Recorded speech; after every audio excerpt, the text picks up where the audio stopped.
کیا غلط عقائد آ چکے تھے ہستی باری تعالیٰ کے متعلق. مثلاً پہلا یہ کہ شرک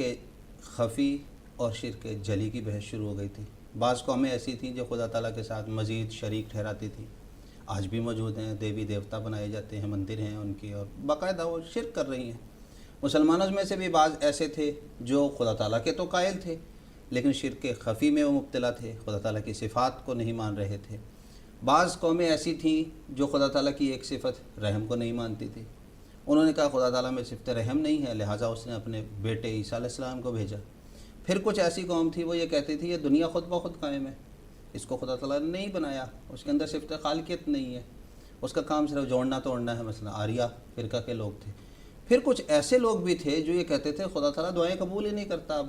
وہ بولتا ہی نہیں ہے اس کی صفت کے بارے میں. تو اس قسم کے ایسے اعتراضات اللہ تعالیٰ کی ذات کے اوپر ہو رہے تھے کہ خدا تعالیٰ کی ہستی ہی مشکوک ہو چکی تھی. خود مسلمانوں کے مفکرین جو بڑے بڑے دنیاوی علوم کے ماہر تھے وہ خدا تعالیٰ کی ہستی کے اور قبولیت دعا کا انکار کر رہے تھے کہ خدا تعالیٰ دعائیں بھی نہیں قبول کرتا نہ ہی. ان بد عقائد میں سے ایک خدا تعالیٰ کی صفت کا تعطل تھا. یہ عقیدہ تھا. اس کو میں تھوڑا اور کھول کے بتانا چاہوں گا کیونکہ آج کا سوال ہے اسی حوالے سے. مثلاً انسان حیران تھے کہ ایک شخص اگر کنجوس ہے تو وہ سخی کیسے ہو سکتا ہے، کیونکہ وہ تو کنجوس ہے نا. ایک شخص اگر ظالم ہے تو وہ رحم کرنے والا کیسے ہو سکتا ہے. تو وہ یہ حیران تھے کہ خدا تعالیٰ ایک طرف کہتا ہے کہ میں بہت سخی ہوں، میں بہت رحم کرنے والا ہوں، تو پھر وہ قہار کیسے ہو سکتا ہے، پھر اس کے اندر بخل کی صفت کیسے آ سکتی ہے. تو یہ وہ عقیدہ رکھتے تھے کہ اس کی صفات میں تعطل آ جاتا ہے، ٹھہراؤ آ جاتا ہے، ایک صفت چلتی ہے دوسری بند ہو جاتی ہے. اس عقیدے کے نتیجے میں جو غلط عقائد پیدا ہو رہے تھے وہ یہ پیدا ہو رہے تھے کہ خدا تعالیٰ کی ہستی کے اوپر کامل ایمان ہی انسانوں کا ختم ہوتا جا رہا تھا کہ جب اس میں یہ صفت نہیں ہے تو کیا ممکن ہے کہ اس میں دوسری صفت ہوگی، کوئی تیسری ہوگی، یا کسی دور میں تھی لیکن اب نہیں ہے. اب نہیں ہے. بالکل. جب ہم نے ایک نقص اس کے اندر قبول کر لیا تو پھر دوسرے تیسرے کا دروازہ تو کھل گیا نا. امام الزمان سیدنا حضرت اقدس مسیح موعود علیہ السلام کے جو عظیم الشان کارنامے ہیں اس میں سے ایک کارنامہ یہ بھی ہے کہ آپ نے خدا تعالیٰ کی صفات کے تعطل کے اس غلط عقیدے کا رد کیا اور دنیا کے سامنے بتایا کہ خدا تعالیٰ کی صفات کیسے جلوہ گر ہوتی ہیں اور کیسے کام کرتی ہیں. چنانچہ آپ نے اپنی کئی کتب میں اس بارے میں بڑی تفصیل سے بتایا. خصوصیت کے ساتھ آپ کی کتاب براہین احمدیہ ہے، آپ کی کتاب نسیم دعوت ہے، چشمہ معرفت ہے، لیکچر لاہور وغیرہ ہے، جس کو تفصیل سے اگر ہم پڑھیں. حضرت مسیح موعود علیہ السلام نے جو بات اللہ تعالیٰ سے علم پا کے بتائی وہ آپ نے یہ بیان فرمائی کہ خدا تعالیٰ کی صفات دو رنگ میں جلوہ گر ہوتی ہیں. ایک خدا تعالیٰ کی صفات جو جلوہ گر ہوتی ہے وہ صفات تنزیہی کہلاتی ہے، یعنی وہ صفت خدا تعالیٰ کی جس میں خدا تعالیٰ باقی کسی بھی انسان کے ساتھ کسی قسم کا کوئی اس کی تشبیہ نہیں ہوتی یا اس کے ساتھ کوئی اور ہم اس کا تعلق قائم نہیں کر سکتے، شریک نہیں ہو سکتا، شریک نہیں ہو سکتا، وہ اپنی ان صفات میں اکیلا ہے. دوسری صفات جو ہوتی ہیں وہ صفات تشبیہ کہلاتی ہیں، یعنی جس کے اندر دیگر انسان کی صفات بھی اس کے ساتھ تعلق ہوتا ہے، ایک تشبیہ والی حالت بن جاتی ہے. مثلا پہلے کی مثال یہ ہے کہ خدا تعالیٰ کی ذات احد ہے، یہ اس کی صفت ہے، اس کے اندر کوئی اور شریک نہیں ہو سکتا، یہ صفت تنزیہی ہے. پھر خدا تعالیٰ کی ذات صمد ہے، یعنی وہ محتاج نہیں کسی کا بھی. لیکن دوسری صفات جو تشبیہی ہیں وہ یہ ہیں کہ السمیع ہے، خدا تعالیٰ سننے والا ہے، اسی طرح بندہ بھی سنتا ہے. خدا تعالیٰ بصیر ہے، دیکھنے والا ہے، بندہ بھی دیکھنے والا اس صفت میں شریک ہے. تو خدا کی جو دو صفات ہیں ان دو صفات کے اس فلسفے کو نہ سمجھنے کی وجہ سے لوگوں کی اکثریت نے دھوکہ کھایا اور ان صفات کو جب انہوں نے نہیں سمجھا تو غلط عقائد بن گئے. مسیح موعود علیہ السلام نے بیان کیا کہ انسان چونکہ کامل نہیں ہوتا، اسی لیے جب اس کی ایک صفت کا ظہور ہو رہا ہوتا ہے تو دوسری ختم ہو جاتی ہے. مثلا اگر کسی انسان کی ایک صفت ہے کہ وہ بہت زیادہ رحم کرتا ہے تو اس کے بدلہ لینے کی صفت ختم ہو جائے گی، یا اگر وہ کنجوس ہے تو اس کی سخاوت کی صفت ختم ہو رہی ہے. لیکن خدا تعالیٰ کے اوپر انسان کی صفات کا پورا قیاس کر دینا درست نہیں ہوتا. خدا تعالیٰ کامل ہے، وہ اپنی قدرتوں کو ساتھ ایک ساتھ جلوہ گر ہوتا ہے. جہاں اس کی ایک صفت قہار کام کر رہی ہوتی ہے وہاں اس کی صفت اسی وقت رحیم بھی کام کر رہی ہوتی ہے، رحمان صفت بھی کام کر رہی ہوتی ہے. اگر ایسا نہ ہوتا تو دنیا میں اندھیر مچ جاتا، یعنی خدا کی صفت کا ہار کام کر رہی ہے، اور اگر خدا نہ خواستہ رحمانیت کی صفت اگر تعطل مان لیا جائے تو پھر باقی سارے لوگ تو مارے جائیں گے، دنیا میں اسی وقت ہی قیامت برپا ہو جائے گی اور فنا کے راستے میں چل جائے گی۔ یہ امام الزمان نے جو تصور پیش کیا خدا کے علم سے پا کر، یہ صحیح اور بنیادی تصور تھا۔ اور اس میں حضور نے شاید ایک بات یہ بھی ایڈ کی ہے کہ جب ہم کہتے ہیں کہ اللہ تعالیٰ غضبناک ہوا یا غضب اللہ ہو، تو اس کا مطلب یہ نہیں ہوتا جس طرح انسان میں طیش میں آ جاتا ہے، آؤٹ آف کنٹرول ہو جاتا ہے۔ مطلب یہ ہوتا ہے کہ اللہ تعالیٰ اپنی رحمت کو اٹھا لیتا ہے، جس طرح انسان میں وہ تغیر آتا ہے اس طرح اللہ تعالیٰ میں تغیر نہیں آتا۔ اور اصل حقیقت بھی یہی ہے کہ خدا تعالیٰ کامل قدرت والا ہے، اس کی صفات اپنے دائرے کے اندر رہتے ہوئے کام کرتی ہے۔ امام الزمان سیدنا حضرت مسیح موعود علیہ السلام ایک مقام پر چشمہ معرفت صفحہ نمبر 170 روحانی خزائن جلد نمبر 23 میں بیان فرماتے ہیں، سو اسی طرح ہم ایمان رکھتے ہیں اور یہی قرآن شریف نے سکھایا ہے، اور ہم نہیں جانتے کہ انسان سے پہلے کیا کیا خدا نے بنایا، مگر اس قدر جانتے ہیں کہ خدا کے تمام صفات کبھی ہمیشہ کے لیے معطل نہیں ہوئیں۔ اسی مضمون کو ایک اور جگہ ملفوظات جلد اول صفحہ 83 میں آپ نے اس رنگ میں بیان کیا کہ جو خدا اسلام پیش کرتا ہے، تمام کائنات کے اور ساری دنیا کے مذاہب کے لوگ اگر خدا تعالیٰ کو پانا چاہتے ہیں تو انہیں اسی خدا کی طرف آنا پڑے گا۔ ان کے قیاسی یا خیالی یا مذہب نے جو خدا بنا دیے ہیں، اختراع کر دیے ہیں، اس سے اس کا تعلق نہیں بن سکتا۔ مسیح علیہ السلام بیان فرماتے ہیں، ہم دعویٰ سے کہتے ہیں جو شخص اللہ تعالیٰ کی ہستی اور وجود پر قلم اٹھائے گا اس کو آخر کار اسی خدا کی طرف آنا پڑے گا جو اسلام نے پیش کیا ہے، کیونکہ صحیفہ فطرت کے ایک ایک پتے میں اس کا پتہ ملتا ہے، اور بالطبع انسان اسی خدا کا نقش اپنے اندر رکھتا ہے۔ اور یہی اس سارے بات کا خلاصہ حضرت مسیح السلام نے ایک شعر میں بیان فرمایا ہے، قدرت سے اپنی ذات کا دیتا ہے حق ثبوت، اس بے نشاں کی چہرہ نمائی یہی تو ہے۔ جزاکم اللہ تعالیٰ احسن الجزا۔ حضرت مسیح موعود علیہ السلام نے جہاں اپنی تحریرات کے ذریعہ یہ جو غلط عقائد تھے یا صفات کا تعطل ہے اس کو دور فرمایا، وہاں مسیح موعود علیہ السلام نے اپنی سیرت کے حوالے سے اپنا ذاتی اسوہ پیش کر کے بھی یہ بتایا کہ عبادت، یہ دعا جو ہے نا، محض کوئی یہ رسمی عبادت نہیں ہے بلکہ اللہ تعالیٰ دعاؤں کو سنتا بھی ہے۔ اس کی مزید تفصیل حضرت مسیح موعود علیہ السلام کی سیرت کے حوالے سے محترم تنویر احمد صاحب ناصر آپ ذرا اس پہ روشنی۔ اللہ تعالیٰ قرآن مجید میں فرماتا ہے، وَقَالَ رَبُّكُمُ ادْعُونِي أَسْتَجِبْ لَكُمْ، سورہ غافر آیت نمبر 60۔ یعنی اللہ تعالیٰ نے فرمایا کہ مجھ سے مانگو، میرے سے دعائیں کرو، میں تمہاری دعاؤں کو سنوں گا، ان کا جواب دوں گا۔ پھر اسی طرح حضرت صلی اللہ علیہ وسلم کی ایک حدیث ہے، حضرت نعمان بن بشیر رضی اللہ تعالیٰ عنہ سے روایت ہے کہ آپ صلی اللہ علیہ وسلم نے فرمایا، ان الدعاء هو العبادت، یعنی دعا ہی اصل عبادت ہے۔ اور ترمذی کی ایک روایت ہے کہ حضرت صلی اللہ علیہ وسلم نے فرمایا، الدعاء مخ العبادت، یعنی دعا عبادت کا مغز ہے۔ اس کے معنی دراصل یہ ہیں کہ اللہ تعالیٰ کی عبادت کے نتیجے میں جو نہایت اعلیٰ درجہ کا روحانی پھل انسان کو عطا ہوتا ہے وہ دعا ہے اور اس کی قبولیت کا نشان ہے۔ سیدنا حضرت مسیح موعود علیہ السلام کے زمانے میں ایک طبقہ اس طرف مائل ہو گیا تھا کہ دعا بحیثیت ایک عبادت کے تو ہے اور اس کا اجر بھی ملتا ہے، لیکن اللہ تعالیٰ دعاؤں کو قبول نہیں کرتا۔ حضرت مسیح موعود علیہ السلام نے ایک کتاب لکھی جس کا نام برکات الدعا تھا، اور آپ نے اس میں اس طبقے کے لوگوں کے خیالات کا رد فرمایا، اور آپ نے فرمایا جہاں دعا کا اجر ملتا ہے وہاں اللہ تعالیٰ دعاؤں کو قبول بھی کرتا ہے، اور اس کے لیے آپ علیہ السلام نے اپنی ذات کو پیش کیا، اور حضور نے فرمایا کہ جو اللہ تعالیٰ نے مجھے معجزات اور نشانات عطا فرمائے ہیں اس میں سے ایک معجزہ قبولیت دعا کا بھی ہے۔ اور آپ نے بارہا اپنی کتابوں میں اس بات کو بیان کیا ہے کہ مجھے قبولیت دعا کا نشان دیا گیا ہے اور کوئی نہیں جو اس میں میرا مقابلہ کر سکے۔ آپ نے ایک جگہ فرمایا ہے کہ میں نے اپنے ذاتی تجربے سے بھی یہ بات محسوس کی ہے کہ دعا کی تاثیر آب و آتش کی تاثیر سے بڑھ کر ہے۔ شیخ یعقوب علی صاحب عرفانی رضی اللہ تعالیٰ عنہ اپنی کتاب سیرت حضرت مسیح موعود علیہ الصلوۃ والسلام میں حضرت مسیح موعود علیہ الصلوۃ والسلام کی سیرت کے اس پہلو کی طرف اشارہ کرتے ہوئے فرماتے ہیں کہ حضرت مسیح موعود علیہ الصلوۃ والسلام کے تمام کاروبار کا انحصار دعاؤں پر تھا، اور آپ کی زندگی کا اکثر وقت دعاؤں میں گزرتا تھا۔ ہر کام سے قبل حضرت مسیح موعود علیہ الصلوۃ والسلام دعائیں کیا کرتے تھے، اپنے دوستوں کو بھی دعاؤں کی طرف متوجہ کرتے،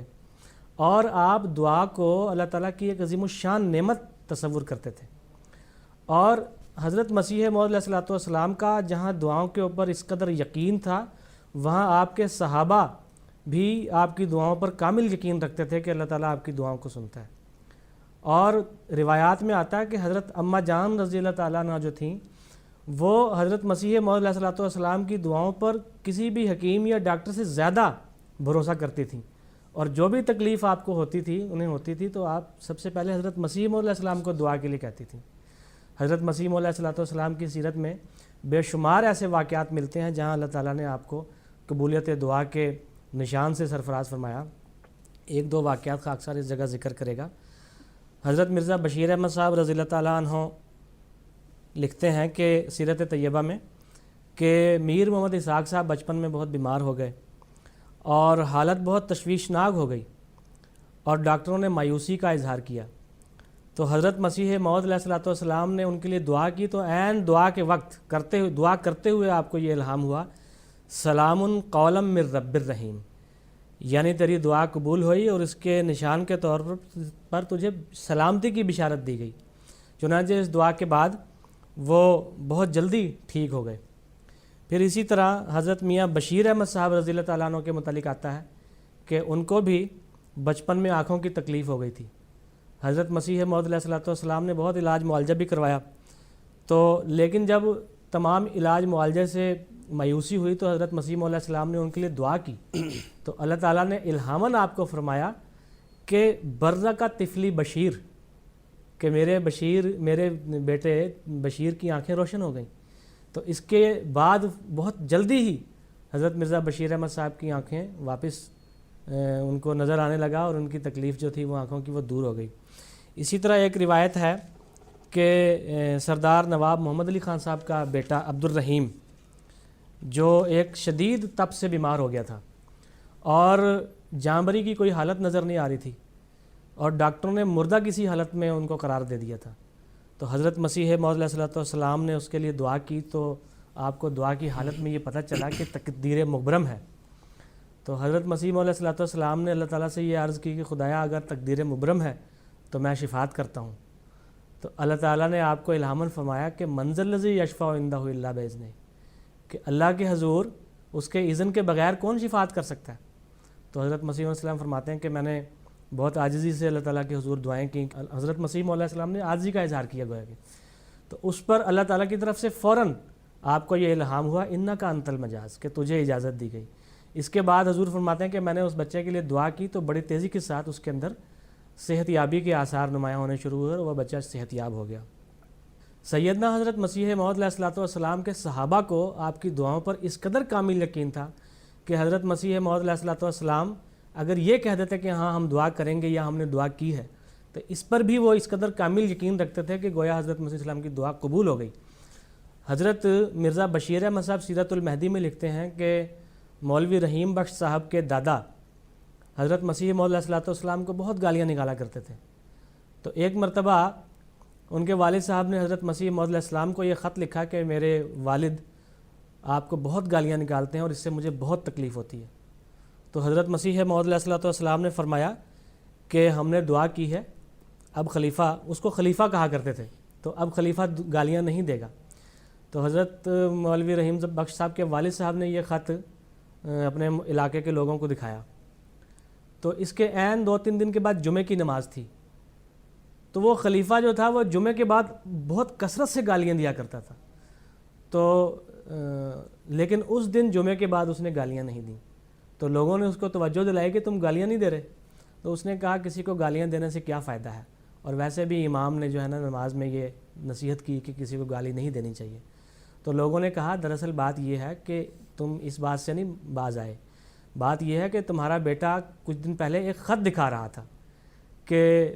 قادیان سے خط آیا ہے اور یہ اس میں لکھا ہے کہ خلیفہ اب گالیاں نہیں دے گا. تو گویا اس طرح حضرت مسیح مولا علیہ السلام کی دعاؤں کو اللہ تعالیٰ قبول فرماتا تھا. ایک چھوٹا سا اقتباس حضرت مسیح السلام کا میں پڑھ کر اس مضمون کو، اس بیان کو ختم کروں گا.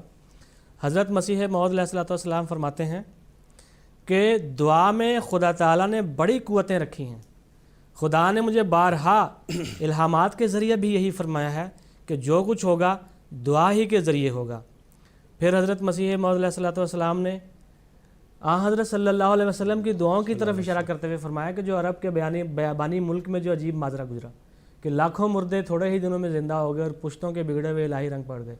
اور گونگوں کی زبان پر الہی معارف جاری ہوئے. وہ کیا تھا؟ وہ ایک فانی فی اللہ کی اندھیری راتوں کی دعائیں ہی تھیں جن سے ایک عظیم انقلاب برپا ہوا.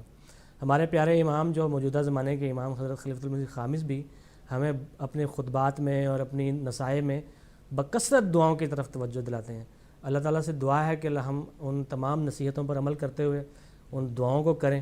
اور دعاؤں کی قبولیت کا نشان دیکھیں. جیسا کہ آپ نے فرمایا کہ حضرت خلیفۃ المسیح الخامس ایدہ اللہ تعالیٰ بنصرہ العزیز بار بار ہمیں دعاؤں کی طرف ترغیب دے رہے ہیں. آپ کی جو خلافت ہے وہ اسی پیغام اور اسی نصیحت کے ساتھ شروع ہوئی تھی کہ جیسا جب آپ نے فرمایا تھا کہ دعائیں کریں، بہت دعائیں کریں، بہت دعائیں کریں. تو اس طرف ہمیں خاص طور پر توجہ دینے کی ضرورت ہے. اور حضرت مسیح موعود علیہ السلام نے جو اپنی ذات کو پیش کیا قبولیت دعا کے لیے، آپ نے کہا کہ میں قبولیت دعا کا نشان اس دنیا میں اس زمانے میں دیا گیا ہوں، میرے سے زیادہ کسی اور کی دعائیں قبول نہیں ہو سکتی. اور واقعی میں جیسے چند آپ نے ان کا ذکر کیا اور آپ نے ایک دفعہ فرمایا کہ بعض آپ ایسے بیمار لے آئیں جو بالکل لا علاج ہو چکے ہوں، آپ خود اس میں چن لیں کہ یہ آپ کے حصے کے، یہ میرے حصے کے ہیں، ان کو آپ جو آپ کے ہیں ان کو آپ علاج معالجہ کر لیں، میں ان کا علاج معالجہ کرنا میں دعا سے کروں گا، تو پھر دیکھیں گے کہ اللہ تعالیٰ کس کے ساتھ ہے. تو اس طرح زبردست چیلنج انہوں نے لوگوں کو دیا. اور پھر آپ نے ہمیں یہی نصیحت فرمائی کہ غیر ممکن کو یہ ممکن میں بدل دیتی ہے، اے میرے فلسفی و زور دعا دیکھو. تو اس تعلق سے حضرت مسیح موعود علیہ السلام نے نہ صرف اپنے ارشادات پر اس چیز کو ممتد رکھا بلکہ عملی طور پر اپنا اسوہ بھی آپ نے لوگوں کے سامنے پیش کیا. گفتگو کو آگے بڑھاتے ہوئے میں محترم مولانا مجاہد احمد صاحب شاستری سے یہ پوچھنا چاہوں گا کہ حضرت مسیح موعود علیہ السلام نے یہ بھی فرمایا کہ الہام کا جو دروازہ ہے وہ کھلا ہے اور ہمیشہ کھلا رہے گا. اس ارشاد کی مزید وضاحت یا مسلم صاحب نے اس تعلق سے جو مزید ارشادہ فرمائے ہیں اس تعلق سے ہماری رہنمائی فرمائیں. ابھی محترم تنویر احمد صاحب ناصر نے اور آپ نے جس طرح فرمایا کہ اللہ تعالیٰ دعا کو قبول کرتا ہے اور اس زمانے میں امام الزمان سیدنا حضرت اقدس مسیح موعود علیہ السلام دعاؤں کی قبولیت کا نشان دیے گئے ہیں. اسلام جس خدا کو پیش کر رہا ہے اس خدا کی اصلی، سچی اور روشن اور نمایاں تصویر آج جماعت احمدیہ ہی دنیا کے سامنے پیش کر رہی ہے. اور حقیقت یہی ہے، چاہے اس کو لوگ تعصب کی وجہ سے نہ مانیں یا اس کا اقرار نہ کریں. میں اپنی بنیاد کو، اپنی بات کو اس بنیاد سے شروع کرنا چاہتا ہوں کہ اللہ تعالیٰ نے قرآن مجید میں دین اسلام کو کامل دین قرار دیا اور یہ کہا ہے کہ یہ دین قیامت تک کے لیے تکمیل پا چکا، شریعت کامل ہو چکی. بنی نوع انسان کے لیے اب اگر کسی بھی معاملے میں کوئی رہنمائی ہے روحانیت کے لیے، تمدنی معاملہ میں، تو قرآن مجید کے ذریعہ اس کو حاصل ہوگی. لوگ اپنے خیالات اور عقائد، رسم و رواج جو چاہیں اپنا لیں. ایک سچے مسلمان کے لیے ضروری ہے کہ وہ قرآن مجید سے رہنمائی حاصل کرے. قرآن مجید کی جو رہنمائی ہے اگر وہ اس کے خیالات، اس کے عقائد، رسم و رواج کے خلاف بھی ہے تب بھی اس کا اولین فرض یہی ہونا چاہیے کہ وہ اپنے ایمان کی بنیاد کو قرآن مجید کے ساتھ جوڑے، نہ کہ رسم و رواج کے ساتھ جوڑے. مسلمانوں میں سے اکثر آج جو فرقے ہیں اور دیگر مذاہب میں سے بھی اکثریت، وہ یہ بات مانتے ہیں کہ خدا تعالیٰ بولتا ہی نہیں، وہ گفتگو ہی نہیں کرتا.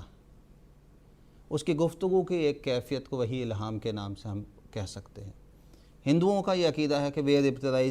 زمانے میں نازل ہوئے، اس کے بعد سٹاپ، ختم ہو گیا. یہودیوں کا عقیدہ یہ ہے کہ انہی میں سے انبیاء آئے، اللہ تعالیٰ نے انبیاء چننے چھوڑ ہی دیے. مسلمانوں نے یہ عقائد اختیار کر لی کہ خدا تعالیٰ پہلے تو بولتا تھا، اب نہیں بولتا، اب وہ دروازہ بند کر دیا. تو میں نے جیسے پہلے عرض کیا کہ الہام کا لفظ دراصل عربی زبان کا لفظ ہے۔ اس کے متبادل ایک اور لفظ بھی استعمال ہوتا ہے عربی زبان میں جو اسی معنی کے ساتھ ہی استعمال کیا جاتا ہے، وحی اور الہام۔ لغت کے اعتبار سے یہ دونوں الگ الگ لفظ ہیں، وحی اور الہام دونوں الگ لفظ ہیں۔ وحی کے لفظی معنی اگر ہم عربی کے مشہور لغت المنجد میں دیکھیں تو وہاں اس کے معنی اشارہ کرنے کے ہیں، پیغمبر بنا کر بھیجنا، مخفی باتیں کرنا، اور اسی طرح الہام کے معنی اگر ہم المنجد کے اندر دیکھیں تو وہاں یہ معنی استعمال ہوتے ہیں کہ کلام الہی کا نازل ہونا، وہاں اس کے یہ بھی معنی ہیں کہ کسی چیز کو یکجا طور پر پی لینا، لیکن اصطلاحی طور پہ یہ معنی اللہ تعالیٰ کے گفتگو کرنے، اپنے بندے کے ساتھ گفتگو کرنے کے حوالے سے استعمال کیے جاتے ہیں۔ مسلمانوں میں سے بعض علماء نے یہ عقیدہ اختیار کر لیا یا اصطلاحی رنگ میں یہ کر دیا کہ وحی دراصل وہ الہام ہوتا ہے جو خدا تعالیٰ نبیوں پر کرتا ہے، یا نبیوں سے جو کلام کرتا ہے وہ وحی ہوتی ہے، اور جو غیر نبی سے کیا جاتا ہے وہ الہام ہوتا ہے۔ حالانکہ قرآن مجید سے اس کی تفریق نہیں نظر آتی، قرآن مجید نے وحی اور الہام کو ایک ہی رنگ میں بیان کیا۔ جو میں نے پہلے عرض کیا تھا کہ ہمارے ہر بنیاد کی اصل جڑ قرآن مجید ہے، الہام کے حوالے سے بھی کہ بندے سے اللہ تعالیٰ کیسے گفتگو کرتا ہے، کیا طریقے اس نے اختیار کیے ہیں، قرآن مجید نے کھول کے بڑی تفصیل کے ساتھ بیان کیا۔ چنانچہ سورہ شعراء آیت نمبر 52 میں اللہ تعالیٰ نے بیان فرمایا وَمَا كَانَ لِبَشَرٍ أَن يُكَلِّمَهُ اللَّهُ إِلَّا وَحْيًا أَوْ مِن وَرَاءِ حِجَابٍ أَوْ يُرْسِلَ رَسُولًا فَيُوحِيَ بِإِذْنِهِ مَا يَشَاءُ إِنَّهُ عَلِيٌّ حَكِيمٌ، یعنی ایک انسان اللہ تعالیٰ سے تین طور پہ شرف مکالمہ مخاطبہ حاصل کر سکتا ہے۔ پہلا، براہ راست وحی کے ذریعہ، دوسرا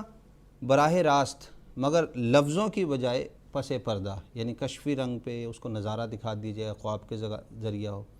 اور تیسرا بالواسطہ وحی، یعنی اللہ کا فرستادہ فرشتے کے ذریعہ اس تک پیغام پہنچ رہا ہو۔ پر اس تینوں کے بارے میں تفصیل کے ساتھ قرآن مجید نے بیان فرمایا ہے، اس کی مثالیں موجود ہیں، اس کے کئی ایک طریقہ کار بیان کیے گئے ہیں۔ اس اصولی بات کو بیان کرنے کے بعد میں پھر اس طرف آنا چاہوں گا کہ اسلام جس خدا کو پیش کرتا ہے وہ یہ خدا ہے کہ حی و قیوم ہے، وہ اپنی ذات میں قائم ہے، وہ زندہ خدا ہے، اور اس زندہ خدا کا یہ ثبوت ہے کہ 1400 سال سے حضرت صلی اللہ علیہ وسلم سے لے کر آج ہمارے زمانے تک امت میں ایسے بزرگان ہوتے رہے جن کے ساتھ خدا تعالیٰ کلام کرتا رہا، گفتگو کرتا رہا، ان کو الہام ہوتے رہے، اور ایسے کئی بزرگان امت میں موجود ہیں، خواجہ معین الدین چشتی رحمۃ اللہ علیہ، اسی طرح اور بزرگان ہیں، عبدالقادر صاحب جیلانی رحمۃ اللہ علیہ۔ اللہ تعالیٰ نے اپنی ہستی کا ثبوت دینے کے لیے اور دہریت کو پاش کرنے کے لیے حضرت صلی اللہ علیہ وسلم کی کامل غلامی میں اس ہمارے زمانے میں بانی جماعت احمدیہ سیدنا حضرت اقدس مرزا غلام احمد صاحب قادیانی علیہ السلام کو مسیح موعود و مہدی موعود علیہ السلام بنا کر مبعوث فرمایا، اور آپ کے ذریعہ خدا تعالیٰ نے اپنی تجلیات کا ظہور فرمایا، اور آپ نے دنیا کو پھر اس زندہ خدا کے بارے میں بتایا۔ چنانچہ ایک موقع پہ آپ بیان فرماتے ہیں ایک اسلام ہی ہے جس میں خدا بندہ کے قریب ہو کر اس سے باتیں کرتا ہے، وہ اس کے اندر بولتا ہے اور اس کے دل میں اپنا تخت بناتا اور اس کے اندر سے اسے آسمان کی طرف کھینچتا ہے، اور اس کو وہ سب نعمتیں عطا فرماتا ہے جو پہلوں کو دی گئی۔ اسلامی اصول کی فلاسفی صفحہ 127، روحانی خزائن جلد نمبر 10۔ حضرت مسیح موعود علیہ السلام کے ساتھ بھی اللہ تعالیٰ نے بکثرت گفتگو کی، بکثرت آپ کے ساتھ باتیں کی، یہاں تک کہ آپ بیان فرماتے ہیں کہ دنیا مجھے چاہے برا کر لے، رات جیسے ہی میں سوتا ہوں خدا تعالیٰ مجھے تسلیاں دیتا ہے، میرے سے باتیں کرتا ہے۔ آپ جو خود صاحب تجربہ تھے، اور میرا یہ سوال بھی ہے کہ آپ کے ارشادات کی روشنی میں الہام کے حوالے سے بیان کروں تو آپ نے بڑی تفصیل کے ساتھ اپنی پہلی کتاب جو آپ نے کتابی شکل میں، اور جس پہ چیلنج آپ نے دیا کہ میں جو اس میں دلائل اسلام کی حقانیت کے دے رہا ہوں اس کو پاش کریں، کوئی بھی اگر کرنا چاہے تو اس کو انعام دیا جائے گا۔ براہین احمدیہ کے اندر آپ نے جو برہمو سماج ایک فرقہ تھا ہندوؤں میں سے اور جو الہام کا قائل نہیں تھا، ان کے رد کرتے ہوئے آپ نے الہام الہی کی ضرورت، اس کی اہمیت، اس کے نزول کی کیفیت اور وہ کیسے نازل ہوتا ہے بڑی تفصیل کے ساتھ وہاں موجود ہے۔ چنانچہ آپ نے بتایا کہ الہام کے نزول کی 5 صورتیں ہوتی ہیں۔ پہلی صورت یہ ہوتی ہے جب خداوند کوئی امر غیبی اپنے بندہ پر ظاہر کرنا چاہتا ہے تو کبھی نرمی سے، کبھی سختی سے بعض کلمات زبان پر کچھ تھوڑی غنودگی کی حالت میں جاری کر دیتا ہے۔ برائن احمدیہ صفحہ 248۔ پھر بتایا دوسری صورت الہام کی یہ ہوتی ہے، الہام جس کا میں باعتبار کثرت عجائبات کے کامل الہام رکھتا ہوں، یہ ہے کہ جب خدائے تعالیٰ بندہ کو کسی امر غیبی پر بعد دعا اس بندہ کے یا خود بخود مطلع کرنا چاہتا ہے تو یک دفعہ ایک بے ہوشی اور ربودگی اس پر طاری کر دیتا ہے۔ تیسری صورت الہام کی نرم اور آہستہ طور پر انسان کے قلب پر القاء ہوتا ہے۔ چوتھی صورت جو الہام کی ہے وہ یہ آپ نے بیان کی، رویا صادقہ میں کوئی امر خدائے تعالیٰ کی طرف سے منکشف ہو جاتا ہے یا کبھی کوئی فرشتہ انسان کی شکل میں متشکل ہو کر کوئی غیبی بات بتلاتا ہے۔ پانچویں صورت سیدنا حضرت مسیح موعود علیہ الصلوۃ والسلام نے جو بیان فرمائی وہ یہ ہے، الہام کی وہ ہے جس کا انسان کے قلب سے کچھ تعلق نہیں بلکہ ایک خارج سے آواز آتی ہے۔ چنانچہ مختصر پھر کہ پہلی صورت مسیح اسلام نے یہ بیان کی کہ نرمی سے اور سختی سے الفاظ ہوتے ہیں، دوسری صورت آپ نے بیان کی یک دفعہ بے ہوشگی اور ربودگی طاری ہو جاتی ہے، تیسری صورت آپ نے یہ بیان کی نرم اور آہستہ طور سے انسان کے قلب پہ القاء ہوتا ہے، چوتھی صورت آپ نے یہ بیان فرمائی کہ کوئی فرشتہ انسان کی شکل میں متمثل ہوتا ہے، پانچویں صورت آپ نے یہ بیان کی کہ خارج سے ایک آواز آتی ہے۔ چونکہ آپ خود صاحب تجربہ تھے، مختلف اللہ تعالیٰ کے ساتھ جو باتیں ہوتی تھی وہ بیان فرمائی، اسی لیے آپ نے صرف یہی نہیں بتایا بلکہ ساری دنیا کے سامنے آپ نے بطور تحدی کے چیلنج کے یہ کہا کہ جو خدا اسلام کا میں پیش کر رہا ہوں آؤ میرے سے مقابلہ کر لو۔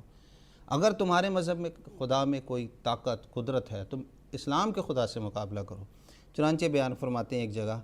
میں بار بار کہتا ہوں اور بلند آواز سے کہتا ہوں کہ قرآن اور رسول کریم صلی اللہ علیہ وسلم سے سچی محبت رکھنا اور سچی تابعداری اختیار کرنا انسان کو صاحب کرامات بنا دیتا ہے اور اسی کامل انسان پر علوم غیبیہ کے دروازے کھولے جاتے ہیں اور دنیا میں کسی مذہب والا روحانی برکات میں اس کا مقابلہ نہیں کر سکتا۔ چنانچہ میں اس میں صاحب تجربہ ہوں۔ اے نادانو، تمہیں مردہ پرستی میں کیا مزہ ہے اور مردار کھانے میں کیا لذت ہے؟ آؤ میں تمہیں بتلاؤں کہ زندہ خدا کہاں ہے اور کس قوم کے ساتھ ہے۔ وہ اسلام کے ساتھ ہے۔ اسلام اس وقت موسیٰ کا طور ہے جہاں خدا بول رہا ہے، وہ خدا جو نبیوں کے ساتھ کلام کرتا تھا اور پھر چپ ہو گیا تھا، آج ایک مسلمان کے دل میں کلام کر رہا ہے۔ بس حقیقت یہی ہے کہ الہام کا نزول مسیح موعود علیہ الصلوۃ والسلام نے جس تفصیل کے ساتھ بیان کیا، کیونکہ آپ خود صاحب تجربہ تھے، وہ ہمیں دیگر کتب میں جو دیگر صوفیاء کے کتب میں ہے وہ اتنا تفصیل سے نہیں بیان ملتا۔ ایک شعر میں آپ بیان فرماتے ہیں، وہ خدا اب بھی بناتا ہے جسے چاہے کلیم، اب بھی اس سے بولتا ہے جس سے وہ کرتا ہے پیار۔ بس خدا تعالیٰ کے پیار کو، اس کے قرب کو پانے کے لیے ہر ایک انسان کو بھرپور کوشش کرنی چاہیے۔ جزاکم اللہ تعالیٰ۔ حضرت مسیح موعود علیہ السلام نے اپنے ایک اور شعر میں فرمایا ہے کہ دیدار گر نہیں تو گفتار ہی صحیح، حسن و جمال یار کے آثار ہی صحیح۔ تو گفتار یہ ایک بہت ضروری چیز ہے، جب اللہ تعالیٰ دعاؤں کو سنے گا تو پھر بولنا بھی اس کا ضروری ہے، تو اس کی صفات میں تعطل نہیں سمجھا جائے گا۔ تو گفتگو کو آگے بڑھاتے ہوئے میں محترم مولانا تنویر احمد صاحب ناصر سے یہ درخواست کروں گا کہ حضرت مسیح موعود علیہ السلام نے جو توحید کی حقیقت کیا بیان فرمائی اور مخفی شرک جو جیسا کہ ہمارے گفتگو میں یہ بات آئی کہ شرک خفی اور شرک جلی، اور اس میں شرک خفی سے کیا مراد ہے، اس تعلق سے کچھ وضاحت فرما دیں۔ دنیا میں جس قدر انبیاء کا نزول ہوا ان سب نے توحید باری تعالیٰ کی طرف لوگوں کو متوجہ کیا اور توحید کی تعلیم دنیا کو دی، اور ان میں سب سے بڑھ کر جس شخص نے، جس وجود نے توحید کا علم بلند کیا وہ تھے ہمارے پیارے آقا مولا سیدنا حضرت محمد مصطفیٰ صلی اللہ علیہ وسلم۔ آپ نے توحید کے پرچار کے لیے بہت تکلیفیں اٹھائیں، اور جب آپ نے مکہ کے مشرکانہ ماحول میں توحید کا اعلان کیا تو وہاں ایک تہلکہ مچ گیا اور چیمغویاں ہونے لگیں کہ 360 بتوں کے سوا بھی کوئی خدا ہے۔ حضرت محمد عربی صلی اللہ علیہ وسلم نے اس توحید کے پرچار کے لیے اس قدر تکالیف برداشت کیں کہ اس کی مثال دیگر انبیاء میں اور تاریخ میں نہیں ملتی. اور بڑے بڑے آپ نے انعامات جو لوگوں نے آپ کے سامنے رکھے ان کو ٹھکرا دیا آپ صلی اللہ علیہ وسلم نے. حدیث شریف میں آتا ہے کہ ایک مرتبہ کفار کا ایک وفد آپ کے چچا حضرت ابو طالب کی خدمت میں حاضر ہوا کہ اپنے بھتیجے کو روک لو، وہ ہمارے بتوں کو برا بھلا کہتا ہے اور کہتا ہے کہ یہ خدا نہیں بلکہ کوئی اور ایک خدا ہے. تو حضرت ابو طالب نے جب ان سے، اور انہوں نے یہ مطالبہ رکھا کہ بتائیں آپ کو کیا چاہیے، اگر کسی خوبصورت لڑکی سے شادی کرنا چاہتے ہیں تو وہ کروا دیتے ہیں، اگر آپ چاہتے ہیں کہ کوئی بڑا انعام دے دیا جائے، آپ کو بہت بڑا مرتبہ دے دیا جائے، وہ دے دیں گے. حضرت صلی اللہ علیہ وسلم نے اس وفد کے جانے کے بعد حضرت ابو طالب سے یہ بیان کیا کہ خدا تعالیٰ نے جو ذمہ داری میرے سپرد کی ہے وہ میں اس کا اعلان اور پرچار کرتا رہوں گا، اور خدا کی قسم اگر یہ میرے ایک ہاتھ پر سورج اور دوسرے ہاتھ پر چاند بھی لا کر رکھ دیں گے تب بھی میں اس اعلان اور اس تبلیغ سے باز نہیں آؤں گا جس کا اللہ تعالیٰ نے میرے ذمہ کام لگایا ہے. پھر حضرت محمد عربی صلی اللہ علیہ وسلم کی اس پاک تعلیم کے نتیجے میں مکہ میں ایک عظیم الشان انقلاب برپا ہوا، اور یکے بعد دیگر لوگ آپ صلی اللہ علیہ وسلم کی تعلیم کے نتیجے میں توحید کے پرستار بننے لگے. حضرت بلال رضی اللہ تعالیٰ عنہ کے متعلق آتا ہے کہ توحید کی خاطر کس قدر تکلیفیں آپ نے برداشت کیں. جب آپ کا آقا امیہ بن خلف آپ کے سینے پر چڑھ جاتا یا بعض نوجوانوں کو چڑھا دیتا اور کہتا کہ بولو حبول کی جائے، تو وہ اپنی ٹوٹی پھوٹی عربی میں احد احد کرتے اور اشہد ان لا الہ الا اللہ کہتے. اور آپ نے مرنا قبول کیا، صحابہ نے بعض نے توحید کی خاطر جان دینی قبول کی لیکن توحید سے انکار نہیں کیا. پھر جہاں حضرت صلی اللہ علیہ وسلم کی ان تعلیمات کے نتیجے میں ابتداء میں صحابہ نے اور کمزور لوگوں نے توحید پر ایمان لائے، بڑے بڑے بعد میں بڑے بڑے جو سردار مکہ تھے وہ بھی حضرت صلی اللہ علیہ وسلم کی اس تعلیم پر ایمان لائے. چنانچہ ہندا کا واقعہ ملتا ہے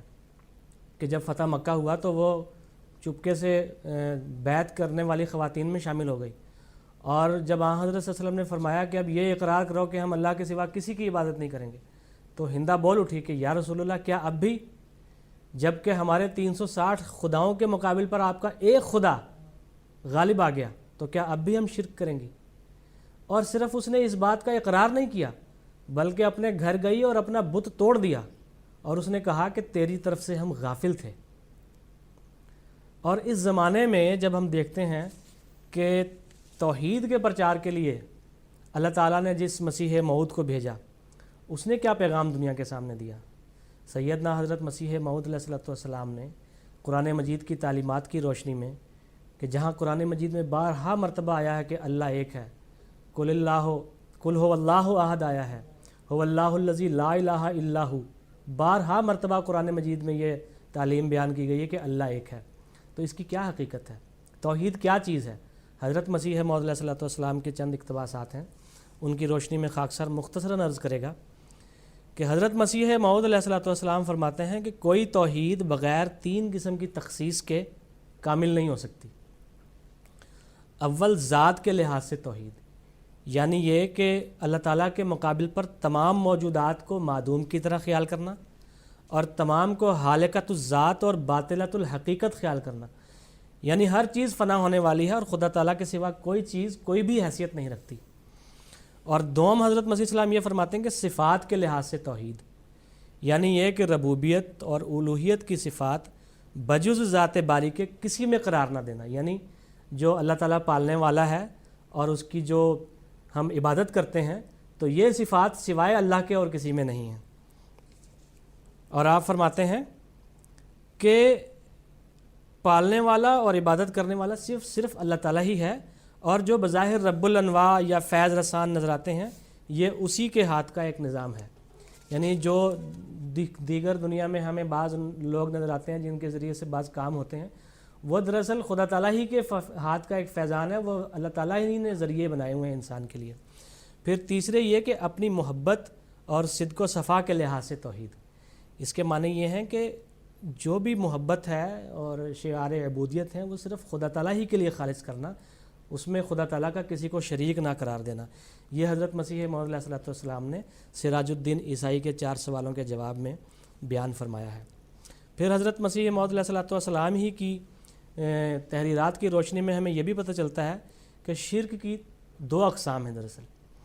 ایک تو شرک جلی اور شرک خفی۔ شرک جلی یہ ہے کہ مثلاً بت پرست لوگ جو بتوں کی عبادت کرتے ہیں اور ان کو خدا تعالیٰ کی جگہ ان کو پوجتے ہیں، اس کا مرتبہ خدا تعالیٰ کا مرتبہ دیتے ہیں، اور درختوں وغیرہ کو اور دوسرے معبودان باطلہ کی عبادت کرتے ہیں۔ دوسرا شرک خفی۔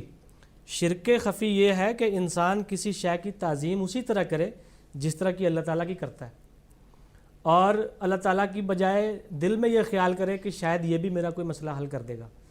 تو یہ کہ اللہ تعالیٰ کی جس طرح تعظیم کی جاتی ہے اسی طرح کسی دوسرے وجود کی تعظیم کرنا، یہ شرک خفی کہلاتا ہے، اور یا اس سے محبت کرنا، یا اس سے ڈرنا، یا اس پر توکل کرنا، تو یہ تمام چیزیں شرک خفی میں آتی ہیں۔ جزاک اللہ۔ ناظرین کرام، اس کے ساتھ ہی ہمارے پروگرام کا وقت ختم ہوا چاہتا ہے۔ آخر میں حضرت مسیح موعود علیہ السلام کا اقتباس پیش کرتا ہوں۔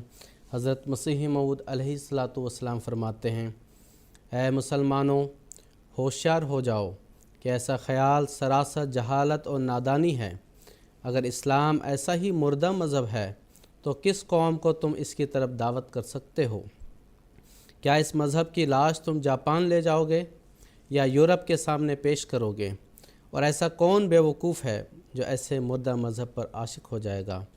جو بمقابلہ گزشتہ مذہبوں کے ہر ایک برکت اور روحانیت سے بے نصیب ہے؟ گزشتہ مذہبوں میں عورتوں کو بھی الہام ہوا، جیسا کہ موسیٰ کی ماں اور مریم کو، مگر تم مرد ہو کر ان عورتوں کے برابر بھی نہیں، بلکہ نادانوں اور آنکھ کے اندھوں، ہمارے نبی صلی اللہ علیہ وسلم اور ہمارے سید و مولا اس پر 1000 سلام اپنے افاضہ کی روح سے تمام انبیاء سے سبقت لے گئے ہیں، کیونکہ گزشتہ نبیوں کا افاضہ ایک حد تک آ کر ختم ہو گیا، اور اب وہ قومیں اور وہ مذہب مردہ ہیں، کوئی ان میں زندگی نہیں، مگر حضرت صلی اللہ علیہ وسلم کا روحانی فیضان قیامت تک جاری ہے۔ اسی لیے باوجود آپ کے اس فیضان کے، اس امت کے لیے ضروری نہیں کہ کوئی مسیح باہر سے آوے، بلکہ آپ کے سایہ میں پرورش پانا ایک ادنا انسان کو مسیح بنا سکتا ہے، جیسا کہ اس نے اس عاجز کو بنایا۔ چشمہ مسیحی، صفحہ 75۔ ناظرین کرام، اس کے ساتھ ہی ہمارا پروگرام اختتام کو پہنچا۔ اگلے پروگرام تک کے لیے دیجیے اجازت۔ السلام علیکم ورحمۃ اللہ وبرکاتہ۔